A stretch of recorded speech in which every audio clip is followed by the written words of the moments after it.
Hey everybody, it's 8-Bit Eric and I'm here with the Nasty Boys, one of the most decorated and successful tag teams of all time, former World Tag Team Champions. We're here at Wizard World Austin and there's all sorts of chaos going on.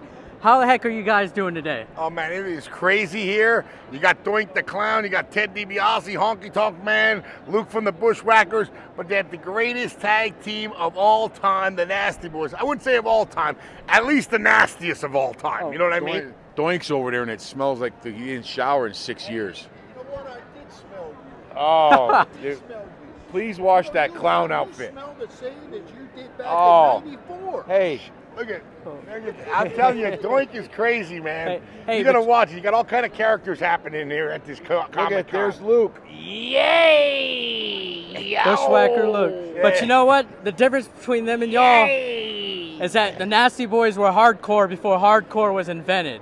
Yeah, before hardcore was cool. You guys are two of the most toughest, genuinely toughest guys in the wrestling business, and y'all been through plenty of wars with several of the top other tag teams. However, the one thing that remains is you two guys have never changed who you are. Y'all have always been nasty.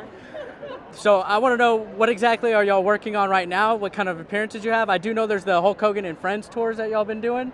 Tell us a little bit about that. Yeah, well, the Hulk Hogan and Friends tour, you know, Hulk had a great idea.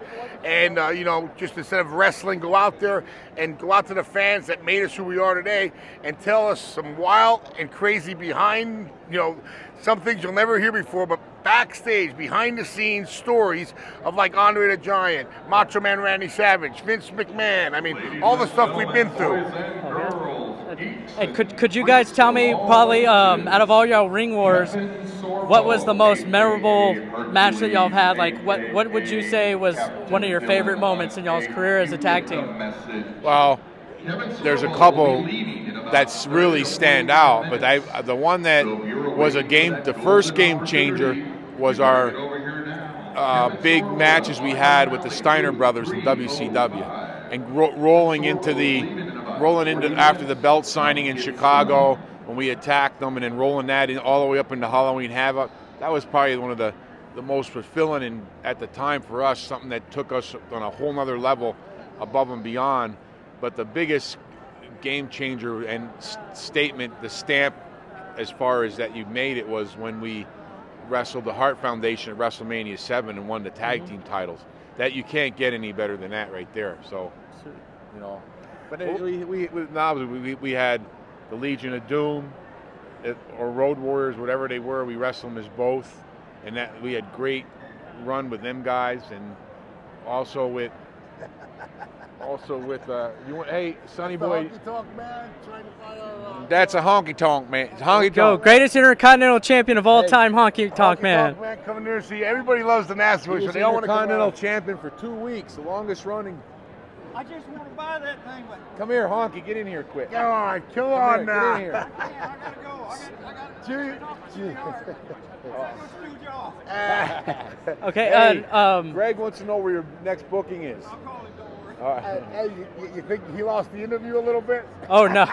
Hey, you know what? That's what this is all about, though, having a good time. One thing I do have to ask is, out of any of the tag teams currently wrestling today, is there anybody that the Nasties have their sights set on? Like, if you could throw a challenge out to any of them. Well, we had our sights set on the Dudleys, but we set a new Nasty Boy record. We've been fired from every place we've ever worked, but this is the first time we ever fired before we got hired. That was with TNA and the Dudley Boys. We got fired before we ever got hired. That's the first time we ever achieved that in our career, so that's a new up and standing thing that we've done. See, but the thing that people don't realize is that y'all have been everywhere, and sooner or later, everybody comes calling the Nasty Boys eventually, because you guys are one of the most entertaining duos of all time in the ring. Y'all work together, y'all have the chemistry, and it's believable of what y'all do. I mean, y'all really live the nasty life, as we saw earlier with the trays, when you almost threw your tray into some smart mouth that was probably in an anime outfit right now. Well, you know, you can't do the things we used to do back in the day, or you get a lot of lawsuits these days. But, you know, I just got to be honest. It's all about the fans. That's what these Comic-Cons are about. They can actually come up and talk to you, talk about the old stories you were talking about. But without the fans, me and Sag wouldn't be here. We wouldn't be that. The fans put us over. When we were bad guys and they hated us, they still loved us. So we always appreciate, talking to the fans and hearing what they have to say. And so many times they say exactly what you said. You should be back here. You should be back there. But you know what? As time goes on and different things happen, it just doesn't happen. I mean, sometimes politically correct is politically correct, and you gotta. It's sometimes who you know, not what you know. Well, the one thing that is for certain, as I mentioned, y'all are probably one of the most successful teams. Wait, another mile marker just got broken. Doink the clown finally sold a picture after 2 days of sitting there crusty. Wow. He don't care about selling pictures. He just takes cigarette breaks because he's Krusty the Clown. Okay, and as far as upcoming appearances, where can the Nasty Boys fans see y'all coming up at? Hey, wait, Knobs, did you tell him about Ted's new book? Ted's down there with his new book. It's called The Book of Lies. Everything you read in it, let me tell you, it's a lie, brother. Okay, well, I do know that y'all have an upcoming appearance at the Mardi Gras Casino. Could you tell us a little bit about that? Yes, we have an appearance. We go to a lot of different places. People call us and ask us, and usually we go, if we're not booked, we go out there. But right now we're actually focusing on, we're doing a bunch of reality TV. I was just on Hulk Hogan's Micro Championship Wrestling. They put me in an RV with a bunch of midgets, and that was great. Sag was just on Man vs. Food, and he ate the hot wings, and, so we've been doing a lot of different, venues here and there. We just did a episode of Swamp Brothers where we were up there. That's on Discovery Channel, and they had to pull a big 8-foot Eastern Diamondback rattlesnake from underneath I have a school, Nasty Boys School of Pro Wrestling in Clearwater, and just all kind of stuff. We just gotta you gotta try to stay fresh, keep your name out there, and just keep doing what you gotta do. But we love wrestling. We've been in it for 25 years, and you just can't say, oh, I'm going to scrap that. I'm not going to do that no more, because it's part of you. It's part of you, who you are. We live, breathe, and bleed wrestling, and everybody who's doing it today, along with the John Cenas and the Randy Ortons, more power to them, because they're doing what we already did, and they're doing a hell of a job. Everybody out there today goes to 100%, and putting their body on the line, and you never know when, one slip up, you could be paralyzed. You could get your leg broke. You could get your, neck broke. So, it's very dangerous. A lot of people out there today don't know how dangerous this sport really is, but it's all about, going out there and doing what you got to do, and, trying to be a success. And when you get to be a success, Warren's running a new special now. He just went where if you buy a picture for $2.95, he blows cigarette smoke in your face. Hey, some of the greatest matches I do recall from your days in the WWF was against the Rockers. That was great, yeah. I know there was a few on some Saturday night main events that I saw, and those matches, bar none, are probably easily in the top 10 tag team matches I've ever seen.